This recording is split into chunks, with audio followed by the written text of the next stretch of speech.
यान्ति देवव्रता देवान् पितरन् यान्ति पितृव्रताः भूतानि यान्ति भूतेज्या यान्ति मध्या जिनो अपि माम।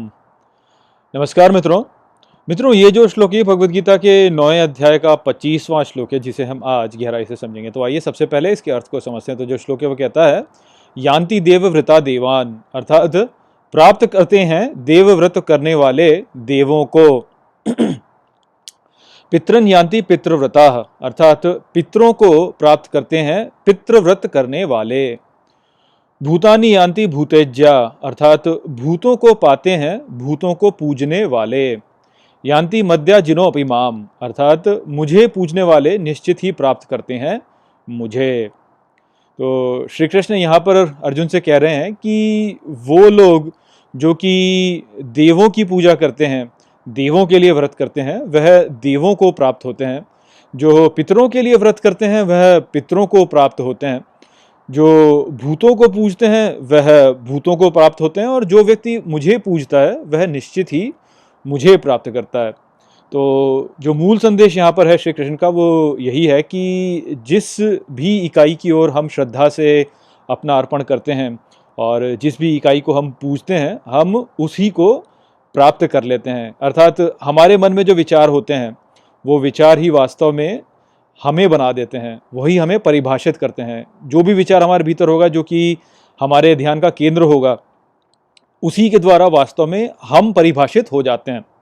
तो इसको आप ऐसे समझ सकते हैं कि आप जिस किसी भी विचार पर अपना ध्यान केंद्रित करते हैं, उस विचार के संबंध में आपके जो कर्म होते हैं वह जुड़ जाते हैं। जो भी आप सोचेंगे आपके कर्म वैसे ही हो जाएंगे। जिस प्रकार से आप सोचेंगे, जिस भी वस्तु पे आप ध्यान देंगे, जिस भी क्रिया पे आप ध्यान देंगे, आपके जो कर्म होंगे वह उस ध्यान के द्वारा प्रभावित हो जाएंगे।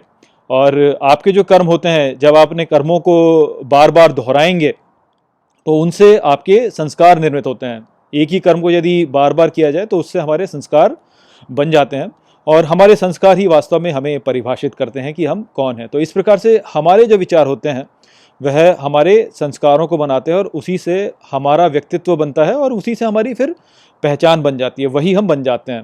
तो इसलिए हमें बहुत ही सावधान रहना चाहिए कि हम किस विषय के ऊपर अपना ध्यान केंद्रित करते हैं। जिस भी विषय पर हम अपना ध्यान केंद्रित करेंगे वही हम बन जाएंगे। तो यहाँ पे जैसे श्री कृष्ण ने कहा कि जो देवों के लिए व्रत करते हैं वह देवों को ही प्राप्त करते हैं। तो हम ये तो जानते हैं कि देव वास्तव में इस संपूर्ण सृष्टि के एक पहलू को दर्शाते हैं। तो यदि हम इस सृष्टि के एक पहलू की ओर अपना ध्यान केंद्रित करेंगे तो हम वही बन जाएंगे। तो जैसे आप धन अर्जित करने के ही उदाहरण को देख लीजिए कि जब कोई व्यक्ति धन अर्जित करने पर अपना ध्यान केंद्रित करेगा तो धीरे धीरे वह उस प्रक्रिया में प्रगति करेगा और प्रगति करके वह धन को अर्जित करने में पारंगत हो जाएगा। तो इस प्रकार से वह फिर इस संसार को धन प्रदान करने लगेगा। कोई व्यक्ति जो कि धन अर्जित करना चाहता है तो वह निवेश करेगा, निवेश करके वह धन अर्जित करेगा। जब वो धन अर्जित करेगा तो और उस धन को निवेश करेगा। तो इस प्रकार से वह इस संपूर्ण सृष्टि में धन को और बांट रहा होता है। तो ये जो धन को बांटना हो गया वह कुबेर का ही कार्य है। तो इस प्रकार से जो व्यक्ति धन की ओर ध्यान केंद्रित करेगा वह अंत में कुबेर ही बन जाएगा। अर्थात कुबेर जो है वो उसके द्वारा इस सृष्टि में व्यक्त होने लगेंगे, उसके द्वारा धन इधर उधर जाने लगेगा और जो भी वाणिज्य है और जो भी व्यवसाय हैं उन सब में जो भी धन की आवश्यकता होती है वो उसके द्वारा बहने लगेगी। तो इस प्रकार से वह कुबेर बन जाएगा। ठीक इसी प्रकार से यदि आप पितरों की पूजा करते हैं तो आप फिर जो हमारा समाज है उसकी जो परंपराएं हैं उनका आदर करते हैं और उनको बनाए रखना चाहते हैं। तो जब आप परंपराओं को बनाए रखना चाहेंगे तो आप फिर अपने जीवन में कार्य भी ऐसे ही करेंगे जो कि इन परंपराओं को संरक्षित रख सके। और पितृ जो होते हैं वह परंपराओं के ही संरक्षक होते हैं।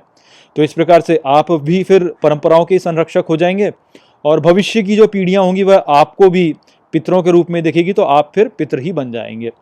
ठीक इसी प्रकार से यदि आप किसी एक विशेष भूत की पूजा करते हैं तो आप वही बन जाएंगे। आपको यदि कोई एक प्रकार का पशु है जो कि अच्छा लगता है, आप मान लीजिए कि आपको कुत्ते से बहुत प्रेम है तो आप कुत्तों के बारे में सोच रहे हैं, कुत्ते के बारे में सोच रहे हैं, तो भविष्य में फिर आप कुत्ते ही बन जाएंगे आप भी।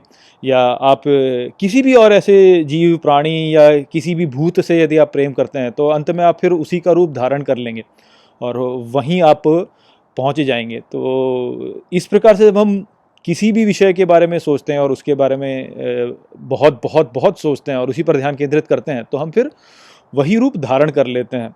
ये जो प्रक्रिया ये ऐसा नहीं होती है कि केवल एक कुछ समय में हो गई है, इसमें ये एक धीमी प्रक्रिया होती है और धीरे धीरे धीरे कई जन्मों में भी हो सकता है कि आप इसमें प्रगति करें, किंतु ये जो प्रगति है ये चलती ही रहती है। जहाँ पर भी आपका ध्यान केंद्रित होता है आप वहीं चलते चले जाते हैं। तो इसी को लेकर के फिर श्री कृष्ण यहाँ पे कहते हैं कि जो व्यक्ति मेरे बारे में सोचेगा वो फिर मुझे ही पालेगा। तो ये जो विचार है ये हमको समझना चाहिए कि केवल ऐसे केवल पूजा करना नहीं है। यदि श्री कृष्ण को पाना है तो श्री कृष्ण फिर हमारे आदर्श होने चाहिए, और हम श्री कृष्ण को अपना आदर्श मानकर जब अपने कार्यों को करेंगे तो हम फिर श्री कृष्ण को ही प्राप्त कर लेंगे। तो यदि हम अनासक्त रहते हैं, यदि हम अपने कर्म के फलों की चिंता नहीं करते हैं, हम अनासक्त होकर के अपने कार्यों को करते हैं, हम किसी भी मोह में नहीं फंसते हैं और सब कुछ त्याग देते हैं और एक संन्यास का जीवन जीते हैं, तो उस प्रकार से जब हम जीवन जिएंगे अनासक्त होकर के योग में हम जीवन जिएंगे, तो हम फिर श्री कृष्ण का ही भाव प्राप्त कर लेंगे, और भाव प्राप्त कर लेना ही वह बन जाना होता है। तो हम फिर श्री कृष्ण ही बन जाएंगे।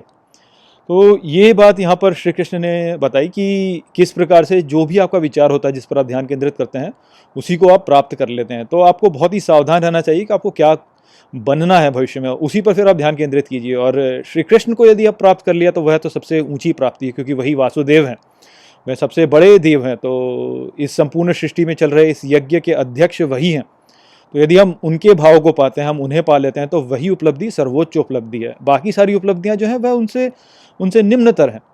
तो बाकी उपलब्धियां भी अच्छी हैं, ऐसी बात नहीं है, किंतु अंत में जो हमें पाना है वह श्री कृष्ण का भाव ही पाना है। तो इसलिए उस पर ही हमें ध्यान केंद्रित करना चाहिए। तो आशा करता हूँ कि मैंने इस श्लोक को आपको अच्छे से समझा दिया होगा।